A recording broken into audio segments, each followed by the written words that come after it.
আসসালামু আলাইকুম। শীতকাল শেষ বললেই চলে। তো মোটামুটি রৌদ্র পড়ে এখন ভালোই। তো আজকে আমার ক্যাকটাসগুলোতে আমি আজকে পানি স্প্রে করে দিচ্ছি।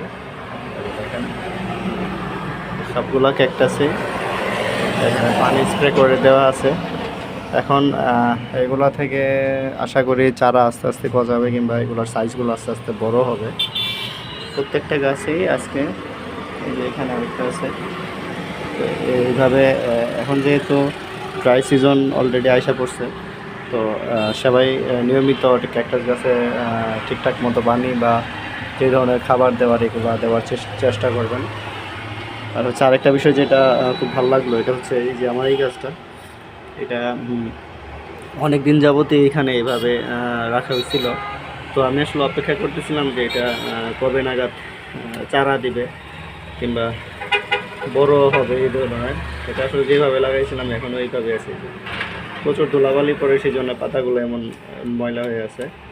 তো সবচেয়ে গুড নিউজ যেটা ওইটার ওই যে এই যে সবচেয়ে গুড নিউজ যেটা, এটার কারণে আসলে ভিডিওটা করার, যে ওটার মধ্যে চারা দেওয়া শুরু করছে। এই জন্যই খুব ভালো লাগলো বিষয়টা। আর ওই যে একটা এখন টান লেগে ছিঁড়ে গেল, ওই যে এখানেও কিন্তু চারা দিছে, এই যে বুঝছেন, এখানেও চারা দিছে। তো আমি এটা এখানে রেখে দিলাম। এখান থেকে আশা করি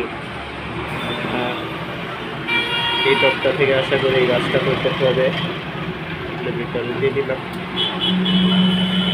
আর এটাতে আর হাত দেওয়ার দরকার নাই, যেহেতু ভালো করতে গিয়ে আর আমার খারাপই হলো, দেখা গেল পরিষ্কার করতে গিয়ে আলাদা একটা চারা উঠে গেছে। যাই হোক, তো বুঝে শুনে গাছে সবাই হাত দেবেন, যাতে গাছের কোনো ক্ষতি না হয় আমার মতো। ভালো থাকবেন সবাই। আসসালামু আলাইকুম।